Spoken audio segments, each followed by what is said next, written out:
الشغف اللي عندك بقى في الثانوي والحاجات الجميله دي، انت بكل ده لما بتيجي تجرب ممكن يروح اصلا وتلاقي نفسك في مجال تاني يعني خالص. لانه الشغف ده بيجيلك من افكارك بس، لكن الحاجه اللي بتكمل فيها بجد هي لازم تكون اتعلمتها ومارستها كتير بشكل يسمح لك ان انت ممكن تقعد قدام الحاجه دي بالثمان والعشر ساعات من غير ما تزهق. حلو. ايه هو تعريف الشغف بالنسبه لك؟ بص، هو ممكن في الوقت اللي احنا فيه دلوقتي صعب شويه ان احنا نمشي ورا شغفنا يعني، بالظبط. خاصه انه الدنيا دلوقتي عايزه حد بيجيب فلوس من الاخر. بس انا مش شايفه ان المفهومين بيتعارضوا مع بعض، عادي يعني انا ممكن اشتغل الحاجه اللي شغفي فيها برضه.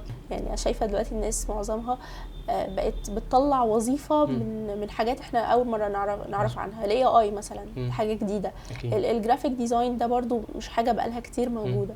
فدي حاجات زمان تفتكر لو كنت قلت لك انا بعرف ارسم كويس ينفع ده يدخل لي دخل مادي؟ اكيد لا، انتوا هوايه وبتلعبي وخلاص. بالظبط. لكن دلوقتي لا، اللي بيرسم بيقدر يعمل ديجيتال ارت، يقدر يعمل شغل على الستريتور، فوتوشوب، وات ايفر، يشتغل فريلانس، وات ايفر ايه الحاجه اللي هيشتغل فيها. عظيم. فلا، حاسه المفاهيم دي اتغيرت كتير قوي عن زمان.